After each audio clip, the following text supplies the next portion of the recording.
Right, peace, peace, peace. Welcome to another episode of We Charge Colonialism Podcast and Book Club. I am Kimbo Ture. We Charge Colonialism. Uh, Here with my comrade brother, Soldier. Peace, everyone. Good morning. This is Frank, the host for the Revolutionary Repatriation Educational Lecture Series as part of WCC every Sunday at 1 p.m. You know how it go. Absolutely, absolutely. So make sure you tap in tomorrow. The lecture series has been going strong too, man. People Yeah. are tapping in. I'm Yeah. loving it. I'm loving it. Yeah, so we going strong with that.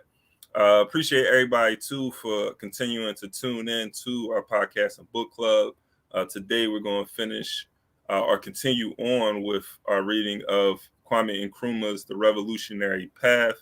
For all of those who are tapping in now or will be tapping in, make sure you subscribe to the channel if you haven't subscribed already.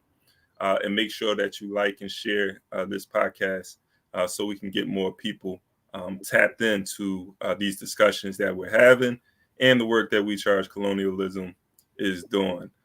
So We Charge Colonialism is a Pan-Africanist think and do tank.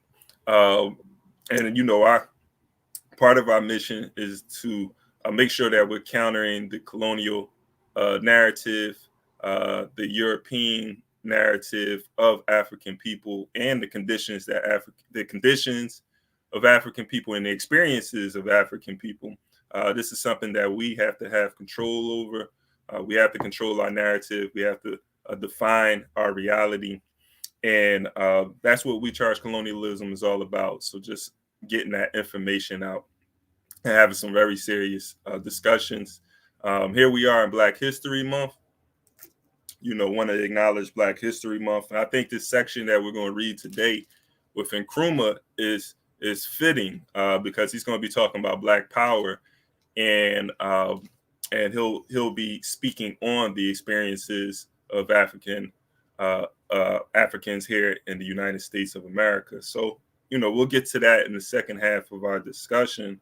But as usual, we start off with our weekly roundup where we go into some news stories, go into some of the experiences of African people around the world and talk about that. Are you ready to set it off? I didn't really pick a story, but Okay. I would just come out, with what I'm going to be talking about tomorrow and what people should be expecting. And I know some of you already know it, or you have heard it as well. You already have a view. But again, tomorrow we're going to have different view, different perspective. We're going to look at it differently. So the story, so if you check on our YouTube channel or Facebook or Twitter, you will find out that tomorrow topic, it says, why will the former U.S. Marine or the former U.S. soldier talk about the recolonization, talk about recolonizing the African continent or the African nation, because he was very specific in what he said about recolonizing the African nations. Okay, so why was he so specific? Okay, he was not talking about colonizing Europe, okay, colonizing Australia, colonizing America, or colonizing Canada, or so forth, right? But he was specific about recolonization, and he have no remorse about what he said because they laugh about it, and it was like an interview that they was doing. Okay, it was an interview that it was doing, a former U.S. Marine, and he said Europe and America, as I'll paraphrase it, should go and recolonize the African nations. Okay, so this is what we're going to be looking at tomorrow. Why did he say that? Why was he so brave? Like why he got that courage, knowing very well the history of slavery, the history of colonization, which of course today African people worldwide are still experiencing, are still facing the after effect of colonization, the after effect of slavery, of humiliation from Europe and America, the torturing, okay, of African people, Leopold, okay, slashing people's hands, people's throat. I mean, you think about all these things, okay? African being sold as property. You think about it, okay? So, what will make this man so brave? What will make them so brave to come back, to have the courage in our face of faces to say he won for them to recolonize African nations, to recolonize African again into captivity? What will make these people brave? Now, it may seem that he was saying it alone, but he was not alone. He's not alone. This is what, in the first place, is going on. If you don't know, it's already going on. It have been going on. All right. So, by he coming on an interview on a platform, it simply means this is something that been discussing. Now, you remember we talked about this before. The Israeli Prime Minister, what did he say? After they have done with Gaza and Palestine, Africa will be next. Which, of course, we have spoken about it. We have talked about it.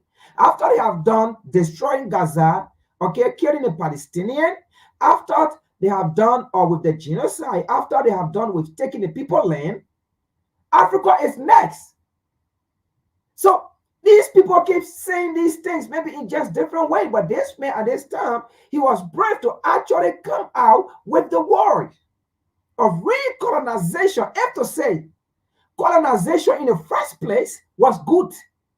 And we spoke about this last week. We said, look, listen, these guys are saying these things because that is their way of survival. But what is the African way of surviving now? We said it. As long as it benefit them, as long as it benefited them, and is benefiting the descendant, they do not have time. They do not care whether it was inhumane, whether it was against humanity. They do not care. In this current time, if they are still doing it, what they did in North America, took the land, and they are doing it in Gaza and Palestine right now, getting the people to take their land. They did it in South Africa, okay? The apartheid, they wanted to take the people land, and they tortured the people, killed the people, but the people fought. All right, they did it on the entire African continent, right? So everywhere these folks, white folks, European have gone, it have always been chaos. They have never had any good plan for the world, for the human race. They have never had good plan and goodwill in good faith. Never in history. And then they are repeating the same thing in our faces. So I don't want to take much of the time, and I don't want to go into what I'll be discussing tomorrow. But again, the question you should be thinking and asking yourself, okay, why will he so be brave? Why was he so brave to come out to say they are going to recolonize the African nations? Why only Africans? That's what we're going to be looking at tomorrow. No, that's powerful, man, and a much needed discussion. So, yeah, want to encourage everybody to definitely tap into that, and it is a question that we should ask, but it's not surprising, even when the European looks at its history of slavery and colonialism. I mean, they're very unapologetic when it comes to the atrocities that were committed against African people. The slavery, the genocide, and so forth, right? They don't even use the term genocide to describe the actions that was taken to white African people from lands to enslave them and bring them to new lands where you had millions of African peoples who died through resistance, died, and that resistance can come through whether committing suicide or fighting, fighting and struggling with the colonizer to not be captured and enslaved. So, this long history. So it's not surprising today that they will talk about colonialism, because I think they have this warped view of colonialism, slavery, sort of these things, the good, the benefit that came from these acts of brutality, theft, and genocide, the benefit outweighs the bad, right? And it's easy for the European to come with that perspective, right? Because they are the ones who benefited the most from this relationship, this African and European relationship. It's been Europeans who've benefited the most, disproportionately, right? And so it kind of, what you're talking about ties into the story that I want to go into. And it's not really a news story. I'm kind of creating a news story out of what I came across. And it really disturbed me as I, was watching. I'm trying to think exactly the process that I went through to come across this, but I came across this institution, Pan-African Resources. And I don't know if you've heard of Pan-African Resources before, Frank. I don't know if many people have heard of Pan-African Resources, but when you hear Pan-African Resources, what comes to mind is probably African nations coming together and created some institution for the benefit of African people. So I wanted to look deeper into this, thinking that, is this something that the AU created, Pan-African Parliament? And to my, surprise, no, it was neither. It was no grassroots African organization that created Pan-African Resources. It was Europeans that created Pan-African Resources. So I went to a video. I'm actually going to play some of this just to give some context.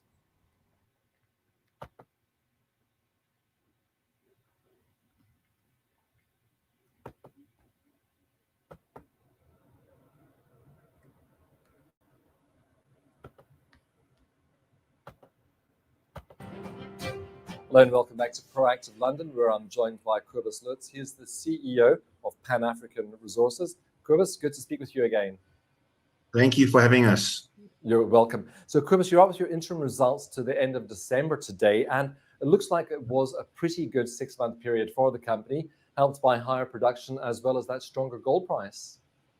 Yeah, most definitely. We're experiencing some really nice tailwinds from a gold price perspective, even more so in South African Rand, our local currency. But then, yes, production was strong all around. Certainly the continuous operations at Barberton that we implemented last year, the impact of that is now coming through in terms of the production, specifically at Fairview. And then Elikhulu and the rest of our tailings portfolio really performed exceptionally well. So all of that contributed to a very strong production half, and it really positions us very nicely for the full year and meeting guidance of 180 to 190,000 ounces. Right. So I'm not going to play this whole interview. I kind of just wanted to just give you some context as far as just like who's representing Pan-African Resources, right? And just go into a little bit of the history, because basically in that interview, he's just talking about the exploitation of African resources and how this company is doing well and plans to make more money, right? He talks about the 20-year plan that they have. So this, this mining company, who also, their corporation, what do you call it? But excuse me right now because the word kind of eludes me, but they are invested in other industries as well. I don't know why I can't think of the word, but I'm going to pull up just a little bit about the history of this organization, this corporation.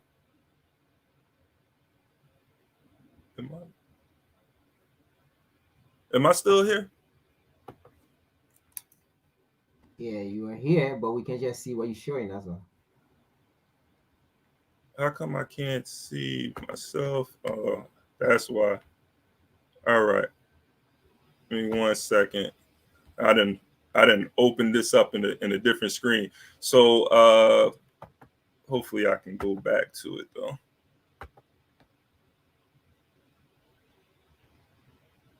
Hopefully I can go back to it. Bear with me, y'all. This is some serious stuff. We're gonna go down this rabbit hole really quick. All right. So here we go. Can y'all see this? This is just a little background on the Pan-African Resources. Pan-African Resources PLC is a United Kingdom-based gold producer. The company's principal activities include commodity mining and exploration activities. Basically is saying, exploitation activities. The company owns and operates a portfolio of operations and projects which are located in South Africa. The company segments include Barberton Mines, Evandale Mines, and so forth. And so there's various the company, people invest into this company, right? They buy shares and have stock, right? Stake in this company. But most of the company is controlled, 73% of the company is controlled by institutions, right? And the one institution that controls the most shares in this company, and if we go through the institutions, we can see these institutions, other European companies for the most part, that are benefiting from this umbrella company, right? That's based in the United Kingdom. So when we talk about colonialism and neo-colonialism, this is the neo-colonialism that we are referring to. And if you need more of just a picture of neo-colonialism, right, and what that looks like, even though I just showed you a picture of the guy, I want you to look at the team that we have here, the board of directors, right? And I know we see an African there and an African there, right? But we can see, who else is surrounding these Africans and how these Africans are a minority on the board of directors in a company that is exploiting Africans for Africa and Africans for their resources. And we can imagine what the labor crew is looking like and who is making up. So the majority of the workers, we can imagine, are Africans, but the majority of the people who are directing this company is non-Africans, right? This is colonialism, neo-colonialism. These are neo-colonialists, and this isn't no disrespect to the brother and the sister, but they're in the position where they're helping sustain and helping advance this organization right here that's exploiting Africans. So let me just go a little further. A little further. I know, Frank, you loading up right now. So I want to go.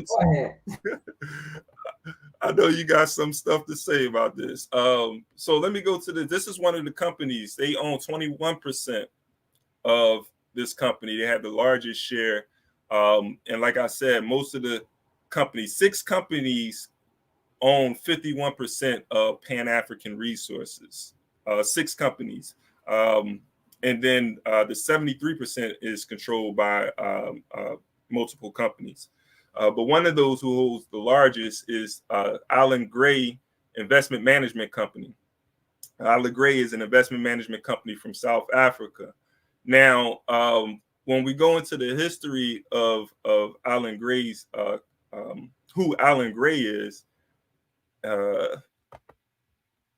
and for the sake of time, I'm not going to go deep into this, but I just want us to get an idea. Like, Alan Gray was a South African billionaire, businessman, and philanthropist. Alan Gray, this is somebody who went to Rhodes University, Harvard Business School, right? As you can see, he was born, it says East London, South Africa. This is a European, right? Whose company is carrying on his legacy. The last thing I want to show, just to hammer home this point, is another it's a tiny print. I see what you said, Sayero. Let me share this last thing. This is another company, Anglo-America. And I'm just going to go into Anglo-America is another mining company in South Africa. But just look at this history of Anglo-America. It's a British multinational mining company with headquarters in London, England. It is the world's largest producer of platinum, with around 40% of world output, as well as being a major producer of diamonds, copper, nickel, iron ore, polyhalite, and steam-making coal. The company has operations in Africa, Asia, Australia, Europe, North America, and South America. Ernest Oppenheimer, a Jewish-German immigrant, founded the Anglo-American Company in 1917 in Johannesburg, South Africa. Right. So here we are post-apartheid, but this company, who founded itself during a period of direct colonialism, exploitation of African people, is still benefiting. This is what we mean when we're talking about neo-colonialism, and the Africans who are continuing to allow these people and these companies and their children to continually exploit and oppress African people. So, Frey. Yeah, that was a very, very great insight. And the evidence, being pulled out for our people to see the reality. And this is what platform like this is very important for us as Africans to always be part of. And again, you see, this is why, most of the time, especially the European, they will say, I didn't do it. My forefather did it. My great, great, great, great, great, great, great did it. But the reality here is they did it, but the foundation was already set up for you guys. For example, like this billionaire you are talking about, okay? This British billionaire that went to school in East London or whatsoever, right? Now, he went to great schools. And if you further dig the story, the business that he owned, it was not established by him. It was passed on to him. That's why, first of all, he had an opportunity to go to very, great schools. So the word was passed on to him, which, of course, again, come from the product of colonization, come from the product of slavery, come from the product of apartheid, given unto him. So he's having this, how they call it, passed down on generational wealth from the suffering, the dehumanization of other people. All right. Now, this is where the situation comes from. And these are the same companies, again, that already have the resources, but because they want to continue with the trend of exploitation, they are the one, again, Nkrumah, was or is talking about neo-colonialism. Now, they use few black people into these organizations, okay, like making a movie. If you want to get the black dollar, if you're making a movie, you have to put few black people in it, give them some characters that they can play, all right? And then you will get a black man to go to the theater and pay his or her money to watch a movie based on a commercial that have been shown with black men or black women partaking in it. That's how you get a black dollar. So that's how these companies operate. Okay, it's business strategy. It's how you sell yourself. It's how you portray yourself out there, not only to get the white dollar, but to also get the black daughter. Okay, because the black daughter in reality is more than the white daughter. All right. Now, so you have these few black people into the business, and they feel that they are working into big companies, big organization, big businesses, and they feel that they have great job. So these black folks are there, okay, to take the mindset of black folks of rebelling against those companies.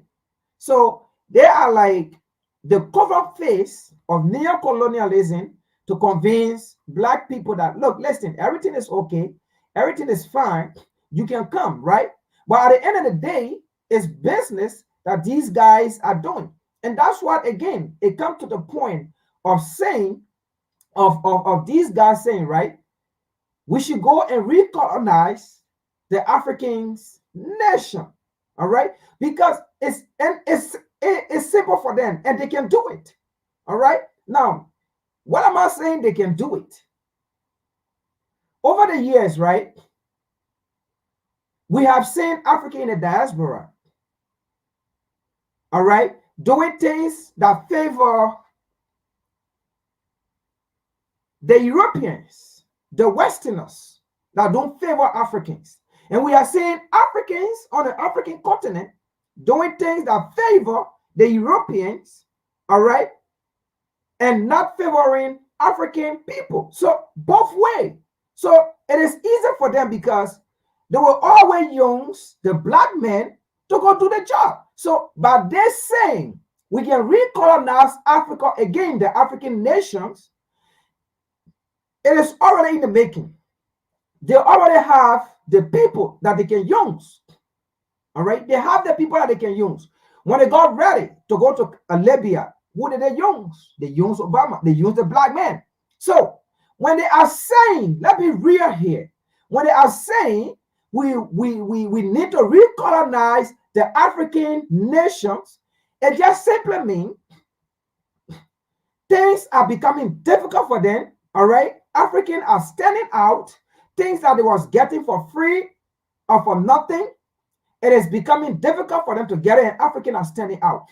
So what happened here is, say they still have control over majority of African and powerful Africans, both home and abroad, they can still use them, okay, to destabilize Africa. For example, let's look at the commander-in-chief for the AFRICOM on the African continent, Lord Austin. His sole purpose, which of course he have come out before to say, right, is to carry on the order of the United States, is to carry on the order of Washington, D.C. He's working for the interest of the colonizer. And that's, he sat on media, and when he asked, he said it. Okay? Is to carry on the order of Washington, D.C. Is to protect a nation that does not love him, that does not protect his look, that does not care for his look. And he made that statement. So Lord Austin will be the one to use the same Africans, all right, to go colonize Africa, to go destabilize Africa, to go fight Africans. Now, when they got ready to destabilize Libya, who did they use? Was it Hillary Clinton? Hillary Clinton was there, right? In office. Did Hillary Clinton go there? Joby was in office, right? Did Joby go there? None of those people went there. Okay. How they call it? Clinton, the husband, was in office. Did he go there? No. But the moment a black man got in office, they used the black man, Obama, to go and destabilize, to go and colonize Libya. That was colonization. They went and destroyed Libya. They killed the president. Okay, they killed a few couple of people, and then what did they do? They went as far as killing his children, because if he leaves his children behind, the children may come and retaliate. That was colonization. So they used the black man. Now, back forward again, right? Let's look at another scenario. Who did they use to go and wage war on the Sahel region? Black organization.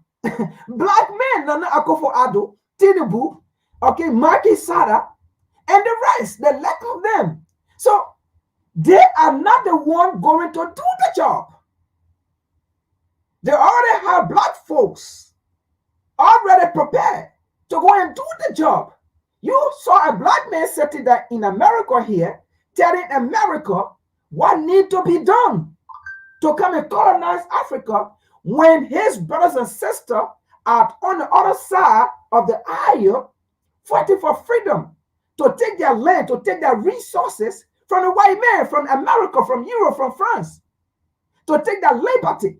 But here was a black man sitting there and said, look, America, you need to bring your army because these people are fighting for freedom. You need to come and recolonize. So again, like I said, it's a question that I throw out there. Why will he says that?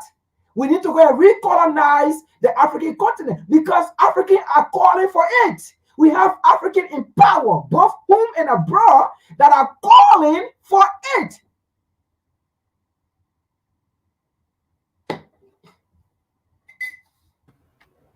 Yeah, I mean, you know, the Europeans' presence in Africa over the last centuries is a result of Africans calling for these Europeans to be there, right? So those people who are not for the unity empowerment of African people, that allows exploitation to take place. And I think like Nkrumah, this is why Nkrumah talked about neo-colonialism, right, being this last stage of imperialism, because this is the battle, this is the fight, you know, that we are facing right now, is an eternal struggle, material, ideological struggle with other African people, those who, you know, would use Pan-Africanism or Black power, Black nationalism, the radical language to sort of, you know, delude the people into thinking that they're really for radical change in the system, but they're really there to maintain the relationship, the colonial relationship with Europeans. So we have to be very, very, you know, I think cautious on who we follow or who we align ourselves with, because there's a lot of wolves in sheep clothing. So, you know, important story. I just wanted to pull this up. I know I showed this already, but I kind of wanted to hammer home. And I, you know, it's all relating to this topic, but I want to go back to this Anglo-American company because I think it has to be made clear to a lot of people in regards to like this global economic, this political economic structure, and how the infiltration, how the exploitation takes place. And it's not necessarily the nation. When we talk about America, the United States of America, they're sort of facilitating the exploitation that takes place through the sort of the military, of course, the military industrial complex, how they're able to put pressure on other nations to adopt policies that's going to be beneficial to the economic order that they are controlling. And so going back to this particular example with the Anglo-American company, which is still in South Africa to this day. And again, you go back, the only reason that this company, being the largest producer of platinum, the only reason that they're in the position to be that who they are is because of the history of colonialism in Africa. And so, you know, going to Ernest Oppenheimer, this is a guy who founded a company that was financed German. You see a Jewish German, and we know what time the Germans was on at this particular time, right? The Germans just committed a genocide. Just got finished committing a genocide in Namibia during this time, right? And America is financing an American bank, J.P. Morgan and Company, is financing, a German Jew to go in there and set up a company that still to this day continues to exploit African people. This is the legacy of colonialism. So if Nkrumah was still, if he wasn't overthrown, would this have been going on? Would this have been allowed to continue? If Patrice Lumumba wasn't assassinated, right? If Sekou Ture wasn't isolated, not just by Europeans, but other Africans. You wanted to say something, Frank? No, I was just saying that Sankara. Yeah. These things would not have been going on. But what the colonist does, the colonialist does, is make sure that their people are in power. So, and speaking of Nkrumah, we're going to get into that right now. I wanted to quickly, I just noticed the time. Time flies when you're having fun. Time flies, yeah. So let me pull up this. I want y'all to save the date. Is that showing? Oh yeah. Okay. Yeah. Save the date. Malcolm X Day in Philadelphia, May 19th this year. It's going to be at the Malcolm X Park on 52nd and Pine. You'll see if you follow us on all platforms, you'll see us promoting this all the way up till May 19th. So if you're in Philadelphia or if you're in the area or want to travel to the area during that time, make sure that you're there on May 19th. The second thing, this Friday, I don't know if you're going to be around, Frank. This Friday, I'm going to be doing a talk, Black History Month event in West Philadelphia on 52nd Street. Again, what time? It's from 5 to 7. Oh yeah, sure. I'll be. Yeah, sure. I can make it. So this is going to be at ACAF in West Philadelphia, 221 52nd Street. Again, this is at ACAF on February 23rd. This is the born days of Dr. Amerson Wilson and W.B. Du Bois. So I will be talking about their legacies and particularly, nation building. Du Bois had put out an article in 1933, I believe, or 32, when he talked about nation building. And of course, Dr. Amerson Wilson, that's all through his work. So we'll be talking about that on February the 23rd. All right, man. So, we got a little bit of time left to go into this book. So let me get some reading done, man. Appreciate everybody for tapping in. Make sure that you like and share. First time being with us, make sure you subscribe to our channel. Natasha is usually with us, but she wasn't able to make it today. So peace to that sister who's always working hard for our people, always on the grinds. Appreciate her. So I'm starting from, I put the link in the chat, and the link is also in our description. This is page 423. 423. The Spectra of Black Power is where I'll be starting at. So do that.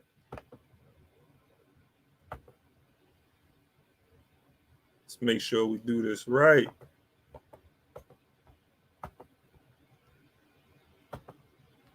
There we go.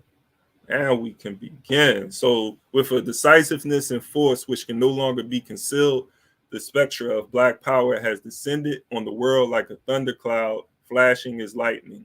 Emerging from the ghetto swamps and cotton fields of America, it now haunts the street, legislative assemblies, and high councils, and has so shocked and horrified Americans that it is only now that they are beginning to grasp its full significance, and the fact that Black power and other manifestations is in confrontation with imperialism, colonialism, neocolonialism, exploitation, and aggression in many parts of the world.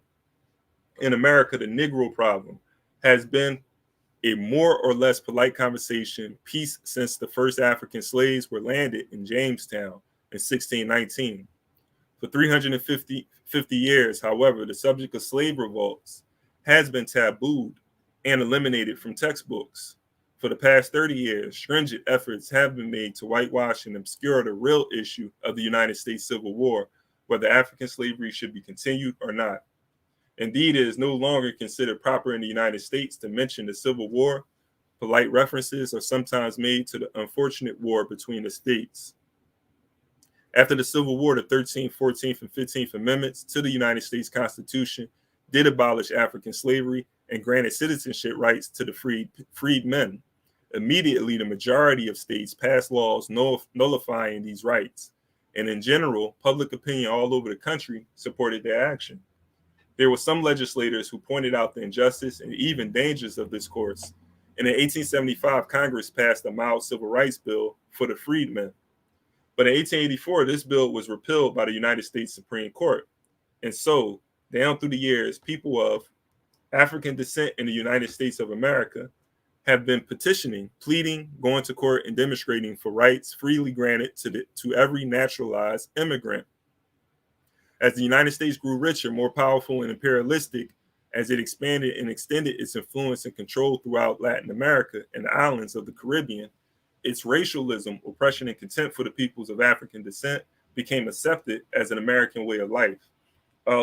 Just quick, I want to stop here. This is interesting. This was written in 1968, and when he's talking about this pushback on the way history is being taught, or what to include in the textbooks and what to talk about when it comes to the history as it pertains to African people in particular, there's a certain narrative that they don't want out there.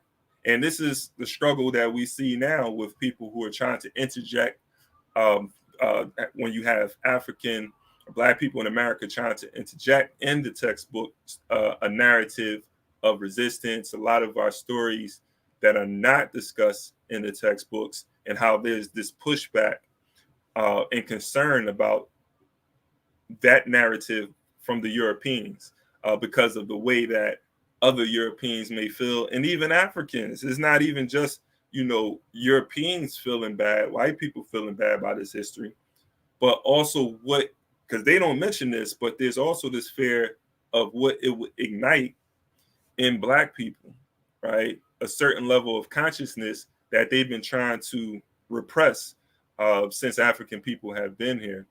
And this is important, last point I want to make on this, when we think about consciousness and the power of consciousness. Dr. Amerson Wilson goes into this. I talked about this in one of our podcasts. When you don't teach about this history, when they do, when there is a struggle to talk about this particular narrative of resistance, or even the atrocities that the Europeans committed against Africans, when there has been a concerted effort over the years to omit this from the textbook, when there's a struggle to put it in there, even Black people will resist it, right? Even Black people will say that they don't want to hear it. This is the power of indoctrination right here. When Carter G. Woodson, what did Carter G. Woodson say in The Miseducation of a Negro? He said, if the African was trained to go to the back door, he will go. He will not go through the front door. He will go through the back door. And if there's no back door, he will carve out a back door. Because his teaching or his training has told him to do so, right? To act and behave in a certain way. And I'm paraphrasing. And so this goes back to, and the European taught us not to be interested and excited about our history when people talk about teaching our history in a particular way, right? Even we will resist it. And that's some serious miseducation right there. So that's just one point I wanted to bring out there. I don't know if you wanted to add anything, Frank, before yeah, and even adding to the miseducation, right? And I was on a platform last night about Liberia, right? And I was saying similar things like this, like our society have been branded in the way that people who actually bring knowledge and awareness to us, we hate such people. Yeah.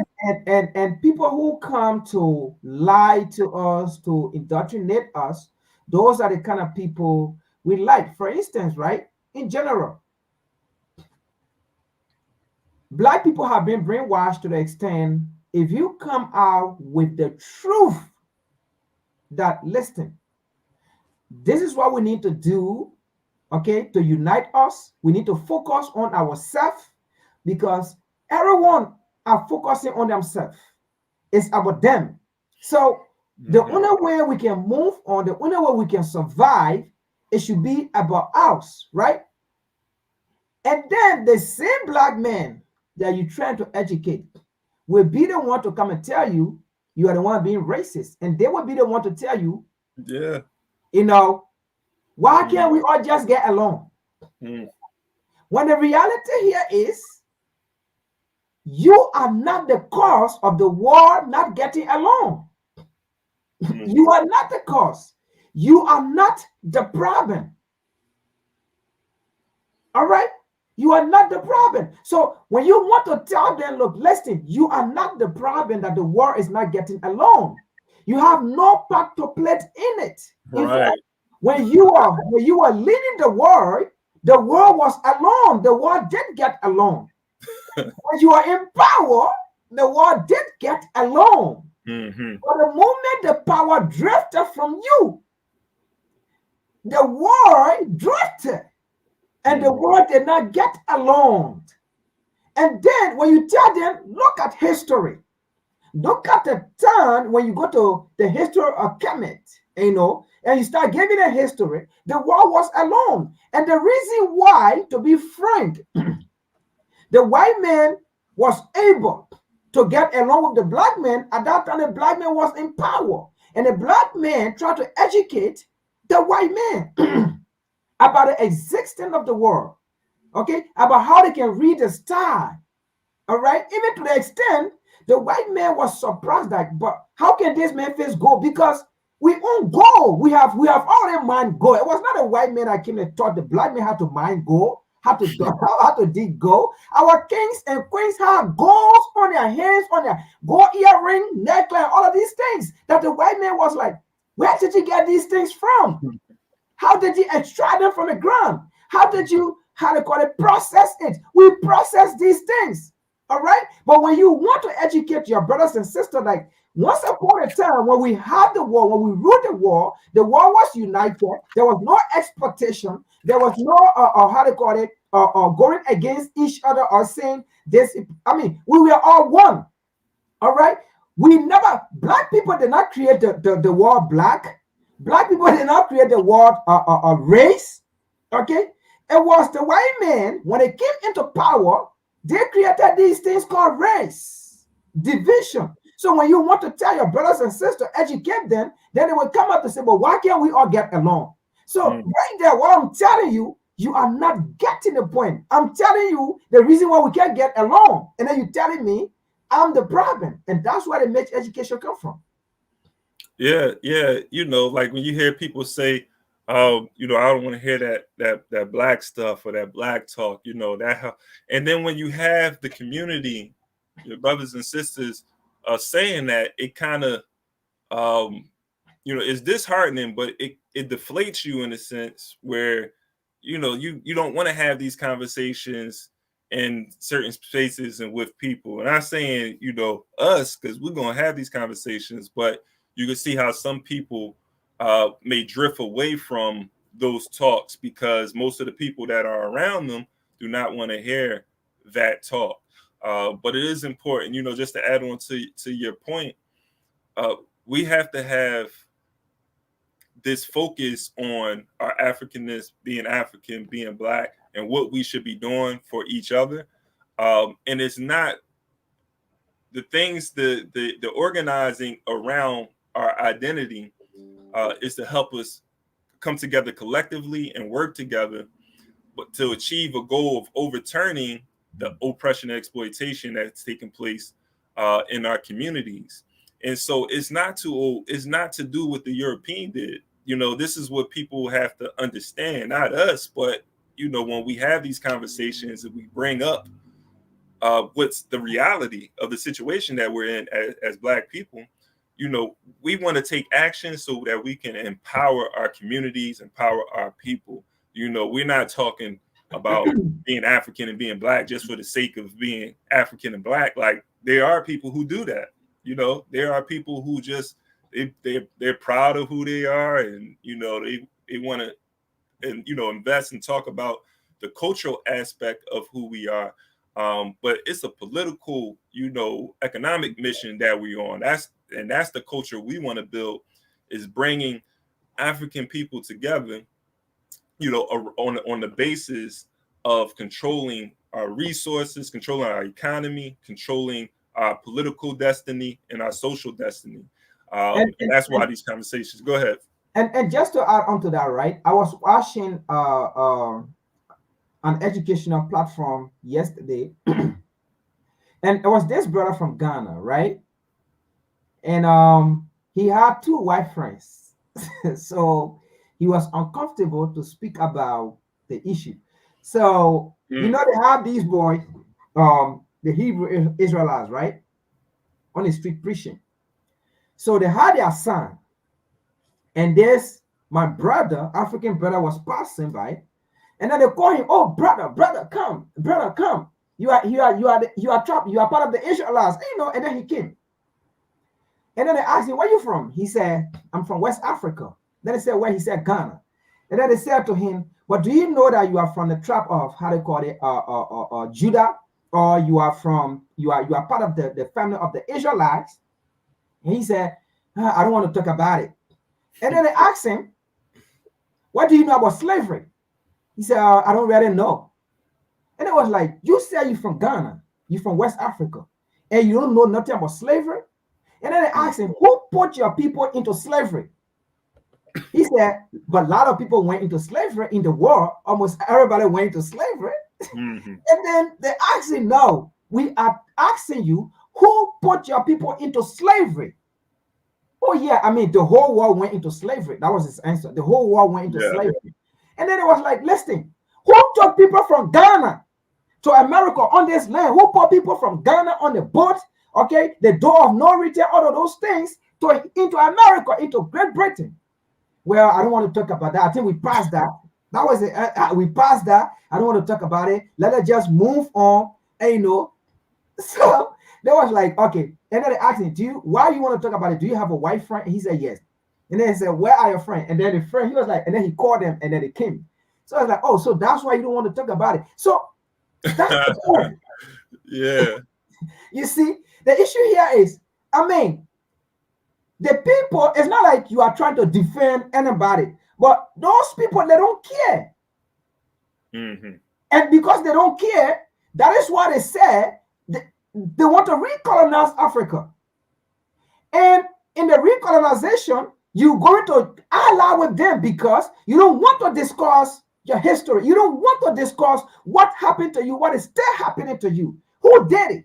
Because to deny the fact that you don't want to talk about the people that put your people into slavery, the people that took your people from Ghana, mm-hmm. when you still have the history is there, when you still have the Georgian, and they try to remind you the gate of no return is in Ghana. And he said, so it is, that's the kind of thing we're talking about here.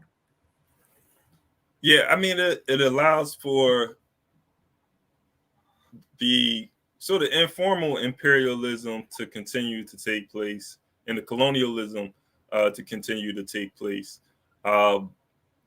There's this idea when we begin to think like the colonizer, and this is going back to even what Nkrumah is talking about.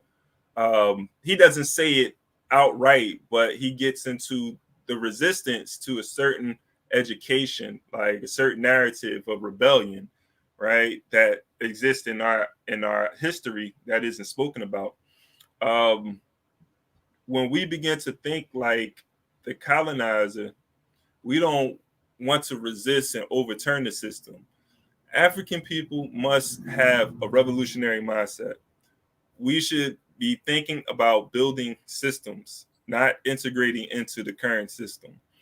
And so when there's the struggle and fight, to even if we're fighting to change like reform the system, right? That's not revolution, right? Reforming what Black people have been doing for so long is fighting for reform. But all that is you're fighting for more opportunities to climb the social ladder in the empire. Like, you just want upward mobility in a system of oppression and exploitation, a system that has historically oppressed and exploited your people. We should not be striving for upward mobility. We should be striving to build a system that is going to benefit African people, the masses of African people. And the European will never create a system that will do that. The European will never create a system or even work with you to create a system that will benefit the masses of African people globally. Never, because that will be a threat to their power, right?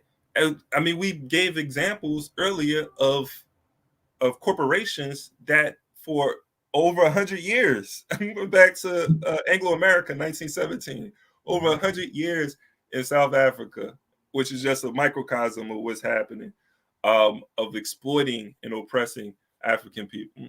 So, this is what we're encouraging. This is what we're teaching. Let's get into systems building, not integrating, not trying to reform colonial capitalism. That will never benefit us in the long run. It's not benefiting us in the short run, and it won't benefit us in the long run. I'm gonna leave you with the final words if you had anything, Frank. I mean, the final words is you just hit the nail, and building a system, and this is where even Kwame Ture talk about organizing. So if we are organizing, we're going to build a system within our organization. Kwame Ture did not say we should collaborate, with other people. He said we should come together, we should organize, and as we organize, we build in a system.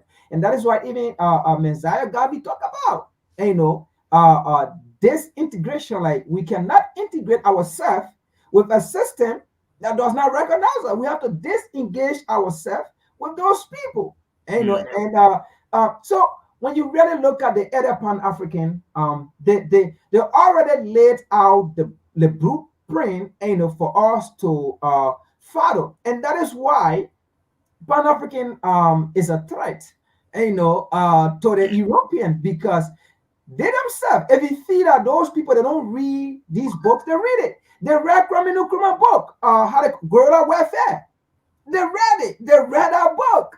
All right. So these people read these things, so they know what is in, those books, and they know that in fact, because they read those books, and that's how they are able to use it to organize, to group themselves.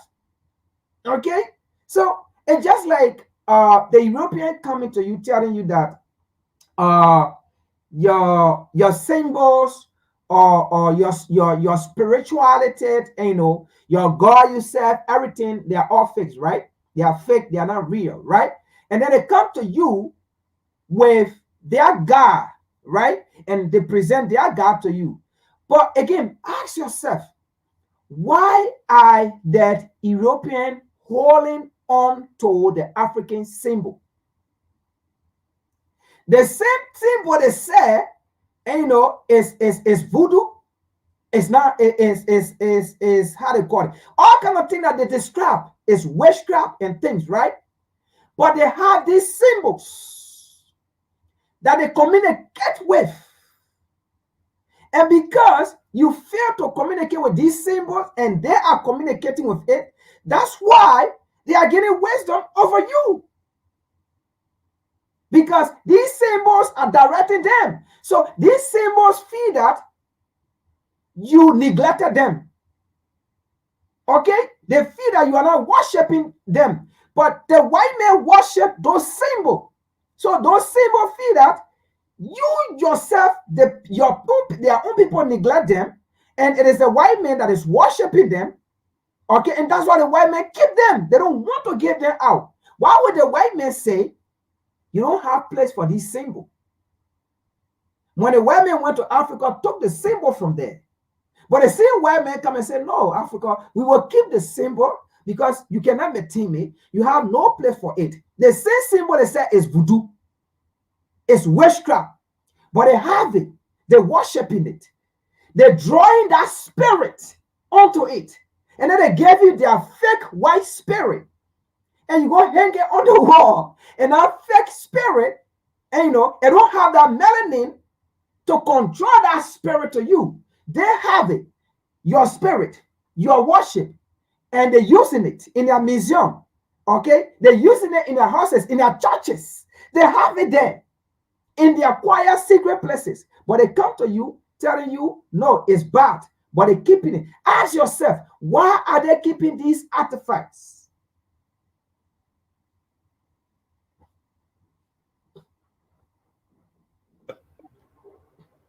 No, absolutely, absolutely. We gotta get the comrades, man, brothers, sisters, man, in the chat. Sayero and Nkrumah, man, y'all gotta join us, man, one day.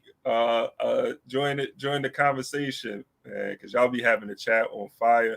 And appreciate everybody for tapping in, man. It's February the 17th too. I want to also uplift Huey P. Newton, Chairman Huey P. Newton. Defense, a Minister of Defense, Huey P. Newton, Dr. Huey P. Newton, revolutionary brother Conrad, the ideological, which you could say, I guess you could say, father of the Black Panther Party. But this, Huey P. Newton was such a great force, an ancestor that I think we should never forget. What he brought, especially like here in the States, and was able to take it globally. What he brought to the revolution, the radical movement, Black radical movement. I think is is essential, is vital to our study, and we should always our study and practice, and we should always remember Huey P. Newton. So I just wanted to uplift him. Today was his born day. Also, our website has been down because it has transferred over to another host. And so I went and I think I corrected it. So in 24 hours, it should be back up. So for those who've been visiting the website for like the last month, might not have been able to access the website. But you can check back in about 24 hours and hopefully the problem is resolved. We'll see, man. I was struggling this morning before I got on trying to resolve it. So I think I did it. All right, man. So again, appreciate everybody for tapping in. We'll be back here next week. Next week is the 24th. Yeah, we should be back here next week, 10 a.m. I think schedules is free. So make sure, again, that y'all continue like and share. Go back if you tapped in a little late. Go back because we had a powerful discussion today, man. I think we, put out some powerful information. And tomorrow at 1 p.m., Frank will be on. So make sure that you tap into that discussion. It's been on fire, man. Yeah, so make sure everybody tap into that as well. So until next time, y'all, peace, power. Make sure you get organized. Make sure that you resist, and not only resist, but you're building alternatives to the current social structure. We need a nation of our own. We need to separate from this oppressive, exploitative system. So peace, Black power.